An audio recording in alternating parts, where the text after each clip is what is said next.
Le Sahara, l'histoire que personne n'explique vraiment. Si je vous demande à qui appartenait le Sahara il y a 500 ans, beaucoup répondront immédiatement au Maroc. D'autres diront à personne, et certains répondront aux tribus nomades. Le plus étonnant, c'est que ces trois réponses contiennent une part de vérité. Car le Sahara que nous connaissons aujourd'hui n'existait pas. Enfin, pas le Sahara politique. Pendant des siècles, personne ne traçait de frontières au milieu du désert. Les cartes étaient approximatives. Les tribus se déplaçaient. Les États exerçaient des influences très différentes selon les régions. Pour comprendre pourquoi le Sahara est aujourd'hui l'un des dossiers les plus sensibles du monde, il faut oublier nos cartes modernes et revenir plusieurs siècles en arrière. Lorsque les Européens commencent à explorer sérieusement le Sahara, ils le décrivent souvent comme un immense vide. En réalité, le Sahara est traversé depuis plus de 2000 ans. Des caravanes transportent l'or, le sel, les dattes, les étoffes, les chevaux et parfois des esclaves. Ces routes relient l'Afrique de l'Ouest au Maghreb. Le désert est un immense réseau commercial. Les villes de Sijil Massa, Oualata, Tombouctou ou Gao deviennent des carrefours internationaux. Contrôler ces routes signifie contrôler une partie de l'économie africaine. Contrairement aux États modernes, les tribus sahariennes ne vivent pas derrière des frontières fixes. Certaines se déplacent selon les saisons.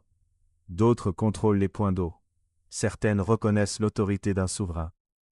D'autres changent d'alliance. Il faut comprendre une chose essentielle.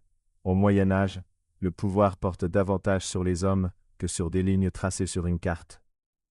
Un chef peut prêter serment à un souverain.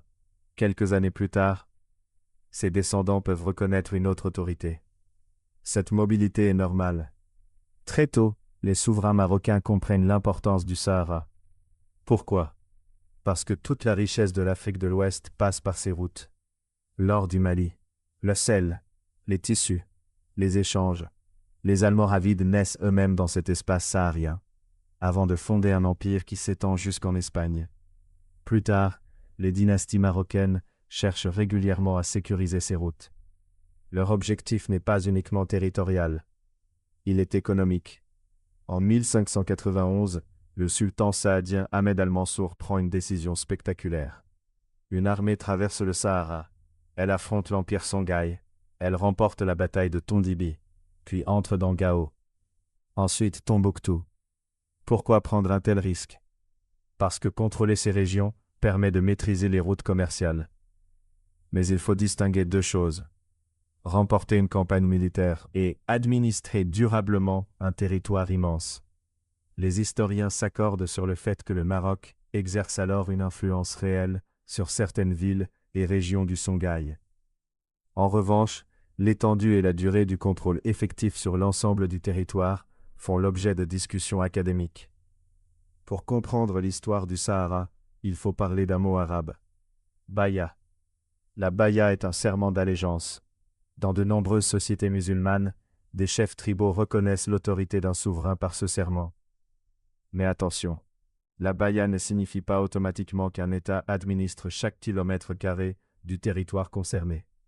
Elle peut traduire une fidélité politique, religieuse ou symbolique. C'est pourquoi les historiens distinguent l'allégeance, l'administration effective, le contrôle militaire. Ces trois notions ne se recouvrent pas toujours. À partir du XIXe siècle, les puissances coloniales changent complètement les règles. Pour elles, chaque territoire doit posséder une frontière.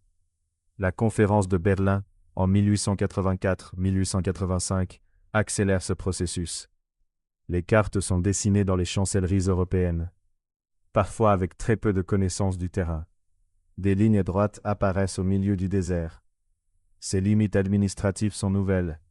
Elles ne correspondent pas toujours aux anciennes zones d'influence, aux itinéraires caravaniers ou aux espaces parcourus par les tribus. Après les indépendances, la plupart des États africains décident néanmoins de conserver ces frontières afin d'éviter une remise en cause générale du découpage du continent. Si vous comparez 10 cartes historiques du Sahara, vous obtiendrez parfois 10 représentations différentes. Pourquoi? Parce qu'elles ne montrent pas toutes la même chose. Certaines représentent des royaumes, d'autres des tribus, d'autres encore des itinéraires commerciaux ou des zones d'influence.